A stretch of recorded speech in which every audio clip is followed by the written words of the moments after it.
Bismillahirrahmanirrahim. Assalamualaikum warahmatullahi wabarakatuh. Perkenalkan, saya Rahmat Hidayat, SIKOM MIKOM, salah satu dosen di program studi ilmu komunikasi Fakultas Hukum, Ilmu Sosial, dan Politik. Sebagai dosen, saya memiliki kewajiban melaksanakan tridharma perguruan tinggi, yakni pengajaran, penelitian, dalam hal ini publikasi ilmiah, serta pengabdian kepada masyarakat. Pada video kali ini, izinkan saya untuk menjelaskan atau memaparkan salah satu kewajiban pada kewajiban melaksanakan tridharma perguruan tinggi, yakni pengajaran. Pada video kali ini saya akan memaparkan tentang salah satu mata kuliah yang berada di semester 2 dengan bobot SKS 3 SKS, yakni mata kuliah teori komunikasi.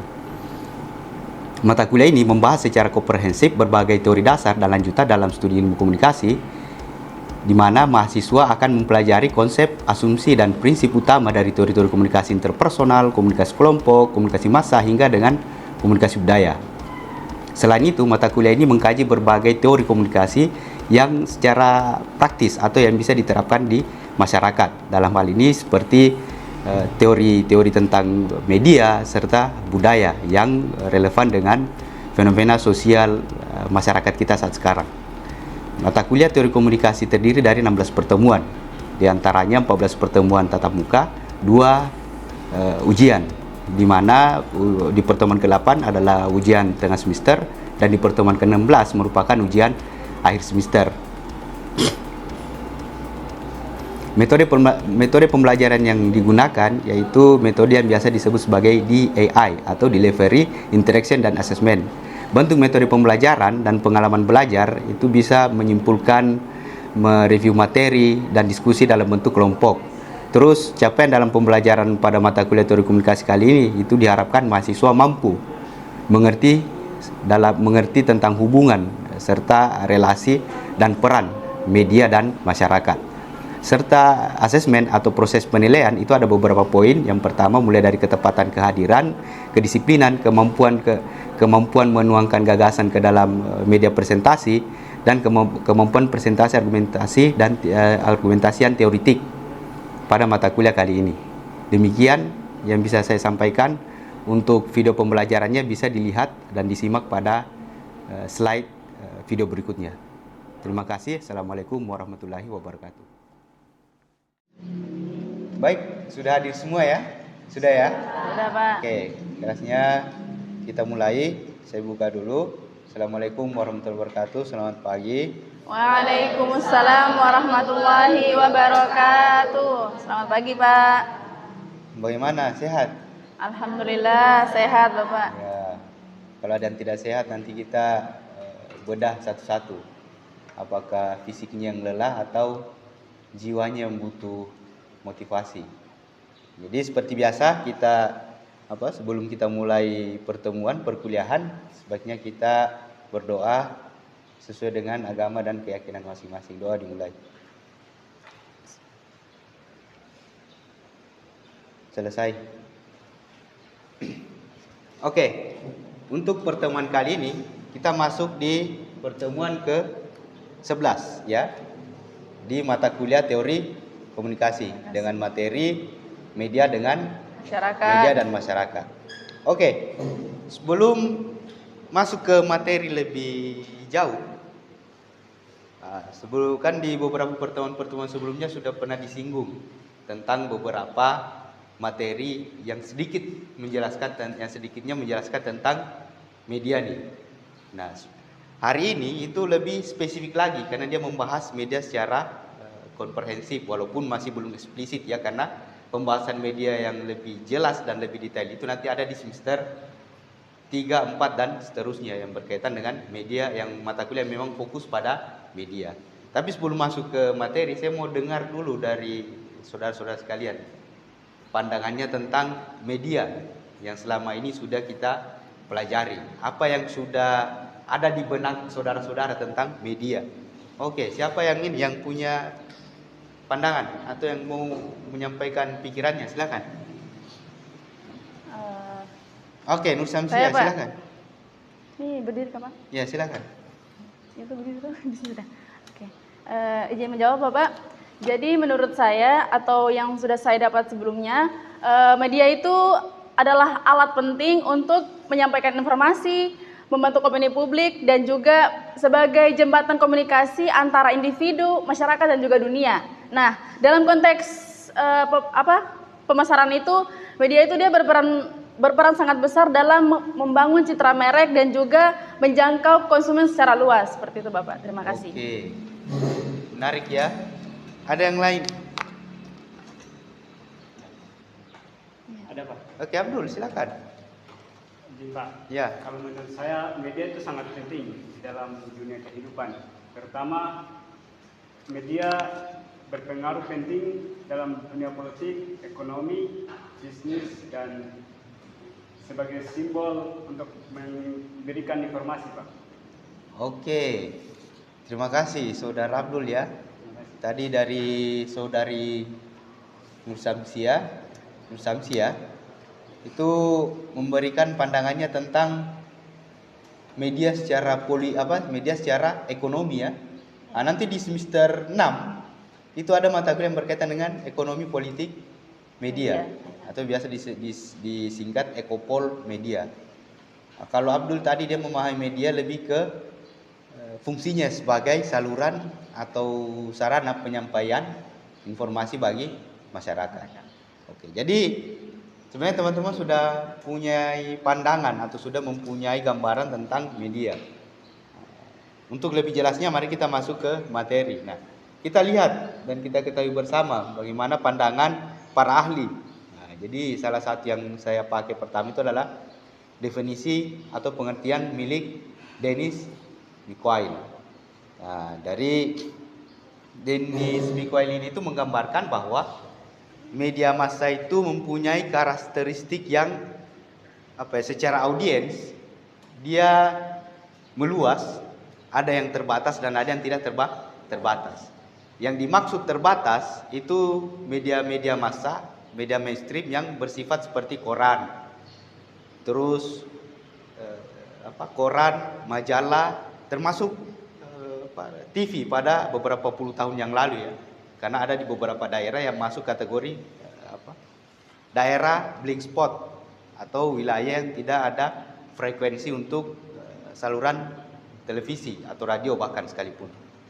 Nah, tapi secara umum karakteristik media menurut Denis Mikail itu ya dia mempunyai halayak atau audiens atau masyarakat bisa mengakses dia secara bersamaan pada waktu yang berbeda-beda atau pada waktu yang bersamaan pula di berbagai wilayah yang berbeda-beda.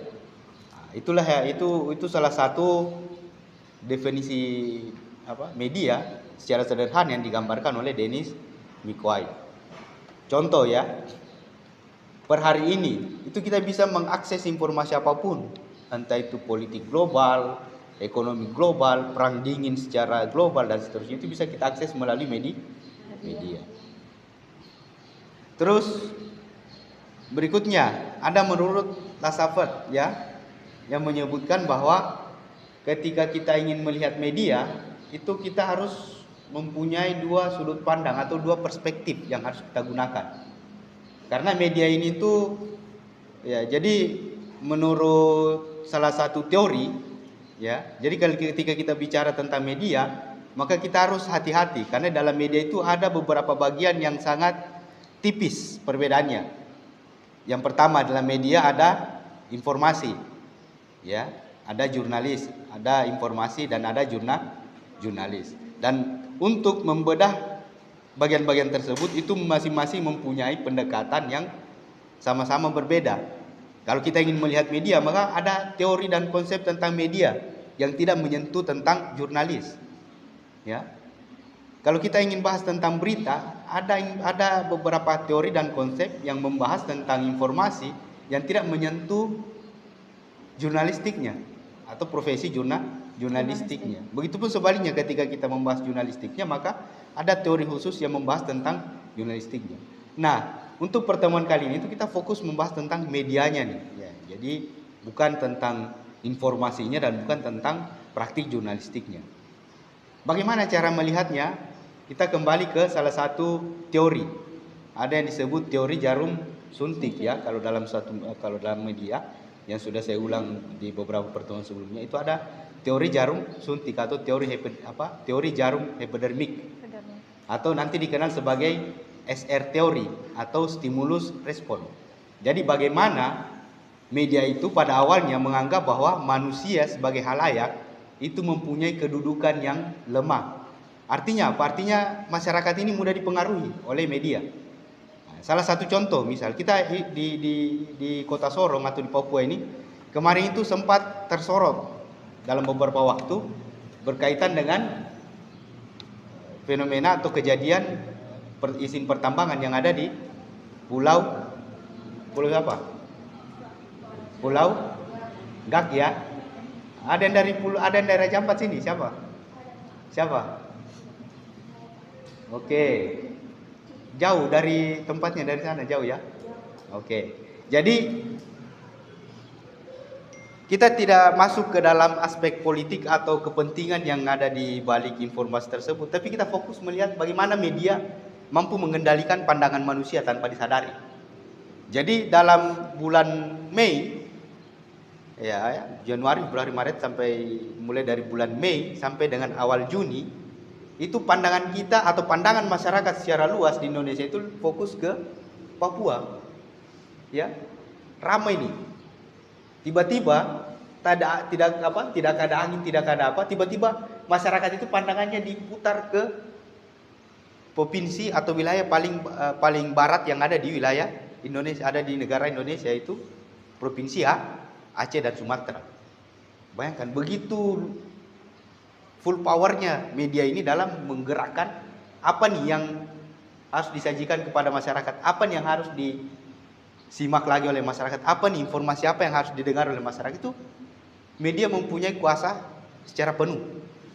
Jadi masyarakat melihat ke Indonesia paling timur, kemudian tiba-tiba diubah ke Indonesia bagian paling barat berkaitan dengan kasus informasi tentang 4 pulau yang ada di provinsi Aceh.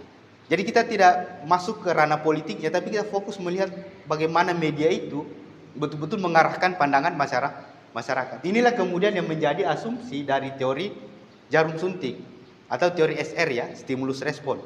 Jadi kenapa dikatakan teori SR atau teori stimulus respon? Itu karena media itu menstimulus. Ya, kalau dalam psikologi itu stimulus itu dia ibaratnya memberikan sentuhan yang bisa saja memberikan pengaruh. Ya. Misal ketika Anda dielus-elus, itu otomatis respon kita itu bisa saja berbeda-beda. Tapi media itu mampu menstimulus kita dengan memberikan respon yang hampir beragam. Ya, walaupun tidak sepenuhnya beragam, tapi memiliki spesifik keberagaman yang mempunyai tingkat kemiripan yang tinggi.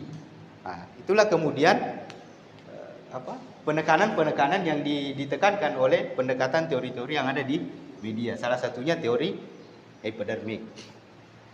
Oke, sebelum kita lanjut, ada yang ingin ditanyakan?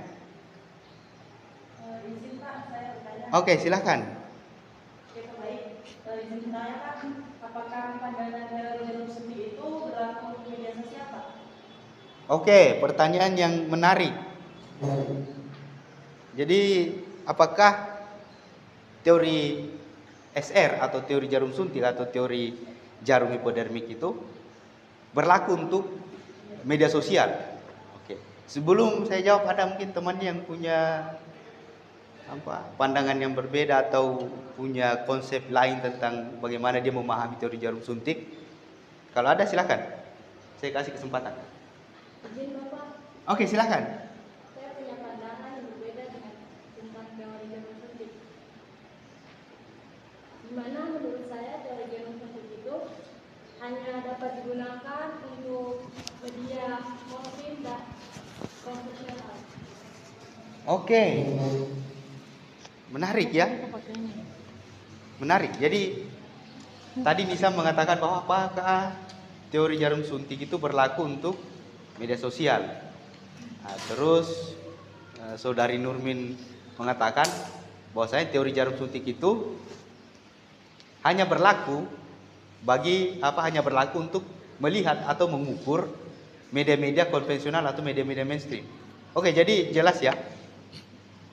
Tadi yang saya bilang ketika kita mau melihat media, jadi ketika kita melihat media sosial, maka ada teori dan konsep yang membahas tentang media sosial, ya.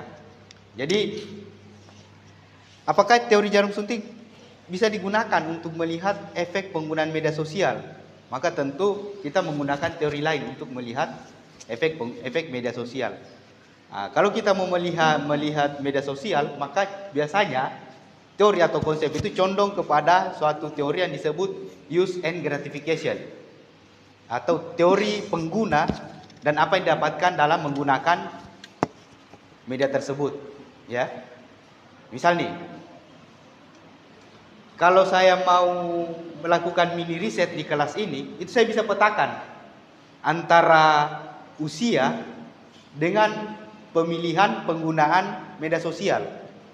Nah, jadi saya bisa tebak nih di hadapan saya ini mahasiswa ilmu komunikasi semester 2, itu saya yakin 98% lebih itu media sosial yang paling sering dikunjungi adalah apa? TikTok. Karena itu sesuai era. Tapi coba saya kumpulkan 10 ibu-ibu rumah tangga atau 10 bapak-bapak yang istilahnya generasi orde baru lah. Maka itu bisa ditahu media sosial apa yang dia gunakan, yaitu Facebook. Nah, misal mau mengukur media sosial yang digunakan oleh generasi seperti saya, masuk kategori generasi milenium, ya, generasi angkatan 90-an atau yang mendapat era modern di tahun 2000, itu media sosialnya lebih fokus ke YouTube dan Instagram. Ada perbedaan. Makanya kalau kita mau melihat media sosial, itu kita menggunakan teori dan konsep dari use and gratification. Kenapa dia memilih ini?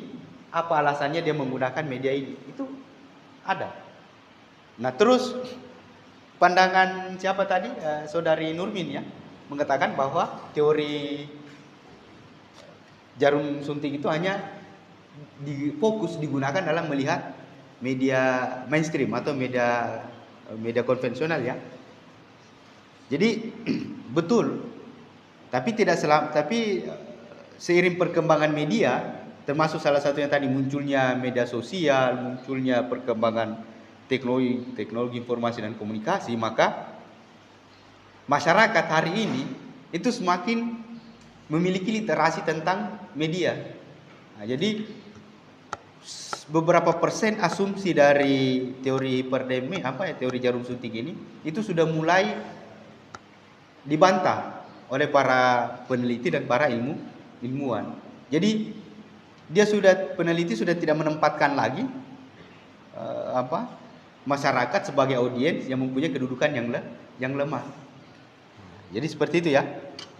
Makanya di sini Lasavert itu kemudian menekankan dua pendekatan dalam melihat media. Yang pertama ada critical approach dan ada applied approach, atau ada pendekatan teori bersifat kritis dan ada pendekatan teori bersifat terapan. Nah, perbedaannya apa? Perbedaannya adalah pendekatan teori kritis itu digunakan untuk mengevaluasi fenomena-fenomena yang terjadi disebabkan karena misinformasi yang dilakukan oleh media. Apakah ada? Ada, banyak. Malah biasa media diminta untuk untuk klarifikasi, ya, atau mengadakan jumpa pers untuk melakukan permohonan maaf secara resmi dan seterusnya. Banyak. Maka dari itu critical approach ini itu digunakan untuk mengevaluasi atau melihat hal-hal yang perlu dilakukan perbaikan terhadap media. Sedangkan teori terapan atau yang diterapkan dalam melihat media atau applied approach, ya, itu digunakan untuk mengatasi hal-hal atau persoalan-persoalan yang ada pada media dengan harapan agar kinerja media ini kembali menjadi top performa atau tidak mudah dikendalikan atau tidak mudah diatur dan diarahkan oleh beberapa orang tertentu. Nah, yang paling penting lagi dalam mempelajari dalam melihat media itu ada yang disebut ekologi media nanti ya oleh Marshall McLuhan. Itu dengan satu konsep yang sangat populer yang dikenal sebagai technological determinism. Ya. Jadi di situ ada kata determine atau determinism. Jadi secara konsep filosofis kata determinism itu menggambarkan sebuah keadaan pada masyarakat di mana masyarakat sebelum melakukan sesuatu itu sudah tersusun sebelumnya. Jadi terpengaruh ya. Hari ini Anda menggunakan baju seperti ini, itu ada alasannya, ada tujuannya. Ada kepentingan apa sehingga Anda menggunakan baju ini. Nah, itulah kemudian yang dibahas oleh determinism. Bahwasanya tindakan manusia itu sebelum dilakukan itu sudah ditentukan. Ya. Nah, tapi di sini itu lebih fokus ke technological determinismnya. Jadi bagaimana media ini menentukan perilaku dan pandangan masyarakat. Mengarahkan masyarakat. Ini yang dikembangkan oleh Marshall McLuhan. Ada yang kenal Marshall McLuhan? Ada yang kenal ya? Bapak komunikasi. Kalau tidak kenal nanti bahaya. Jadi kalau bicara tentang media, salah satu bapak dari media itu adalah Marshall McLuhan.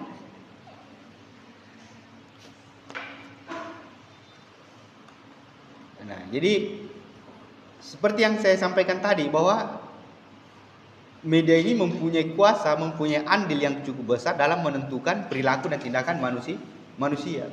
Kemarin ketika media fokus menyorot persoalan yang ada di Pulau Kek di Raja Ampat, Papua Barat Daya ya. Itu seolah-olah masyarakat Indonesia ini pembahasannya atau kajiannya di warung-warung kopi, di media sosial atau dimanapun itu membahas tentang keadaan yang ada di Papua.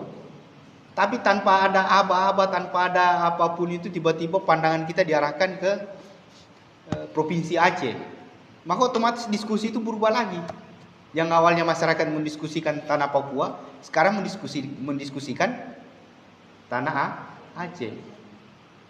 Itu yang dimaksud dengan determinisme teknologi, bahwa media itu bisa mempengaruhi bagaimana kita dalam menentukan perilaku dan tindakan. Nah, sekarang kalau kita mau melihat media, ya, jadi kita sudah terlalu jauh membahas tentang media, tapi kita belum berkenalan sebenarnya secara spesifik dengan media. Jadi secara sejarah, ya, berdasarkan temuan literatur ya. Jadi temuan literatur secara literasi yang bisa dicatat itu hanya ada di era atau dimulai pada era yang disebut sebagai literate era atau era tulisan. Ya. Jadi era tribal atau era kesukuan itu tidak terlacak karena bagi para ahli atau bagi para ilmuwan itu mengatakan bahwa manusia setelah manusia itu diciptakan atau manusia pertama kali diciptakan itu dia sudah menggunakan media-media yang ada dalam tubuhnya dalam mendapatkan atau mengelola informasi. Di era tribal atau di era kesukuan itu media yang digunakan pada manusia itu berupa panca indera. Jadi berterima kasih, bersyukurlah kepada Tuhan karena sejatinya kita adalah ciptaan Tuhan yang betul-betul sudah dilengkapi dengan berbagai macam fasilitas yang bisa kita gunakan dalam melanjutkan atau mengembangkan kehidupan kita. Salah satunya adalah panca indera. Dalam perspektif komunikasi, panca indera itu adalah media, ya, saluran, sarana dalam mendapatkan informasi. Di sini ada pendengaran. Bagaimana telinga bisa dikatakan media? Ya karena dia menjadi saluran, sarana dalam mendapatkan informasi. Kita berdiri di tepi pantai, terus ada suara angin kencang berhembus. Tentu kita akan menghindar karena bisa jadi ada ombak yang tinggi akan menerpa. petir, kilat. Tentu itu akan menuntun kita untuk berteduh, karena jangan sampai kita kesambat petir atau tiba-tiba di tengah jalan hujan deras dan seterusnya. Jadi pendengaran ini memberikan kita informasi, ya, sentuhan dan seterusnya, ya. Bagaimana kita menyentuh sesuatu itu, apakah dia tajam atau tumpul atau tidak. Ternyata kalau tajam berbahaya, tumpul pun juga berbahaya kalau dipukulkan dan seterusnya. Itu kemudian yang disampaikan atau digambarkan di era tribal, ya. Terus masuk di era paca atau era tulisan, ya, atau literate era. Jadi jauh sebelum tahun Masehi, ya, 105 Masehi. Ada yang sudah lahir? Belum, ya. Ya, jadi itu ditemukan oleh Cailun ditemukan oleh Cailun di Cina, ya. Dengan ditemukannya pengenalan huruf. Jadi huruf sudah mulai diperkenalkan. Terus masuk ke era cetak atau print era atau eranya Gutenberg, ya. Jadi kalau bicara tentang media juga kita tidak boleh lepas dari Gutenberg yang kemudian banyak memberikan pengaruh atau masukan dalam pengembangan komunikasi khususnya tentang media.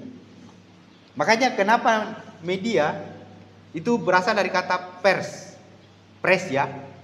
Press itu tekan, cetak. Karena media awal kali muncul itu adalah media cetak, koran, ya, majalah dan seterusnya. Makanya kenapa media berasal dari kata press.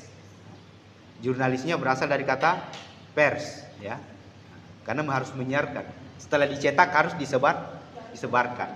Jangan sampai saudara-saudara sekalian hanya mengenal kata broadcasting atau broadcast, ya.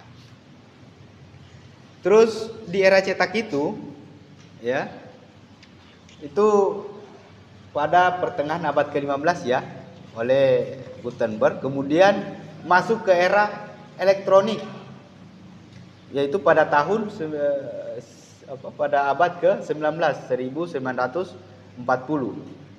Jadi sebagai pelajar Anda harus perkuat niat dan keyakinan kalian. Karena untuk menjadi seseorang yang keluar dari kebodohan itu butuh tekad dan usaha yang kuat. Baik, terima kasih untuk pertemuan kali ini. Saya rasa cukup. Presensinya nanti seperti biasa, ya. Saya barcode di grup. Oke, terima kasih atas perhatiannya. Kelasnya saya tutup. Mari kita sama-sama menutup pertemuan kali ini dan sama-sama melafazkan hamdalah.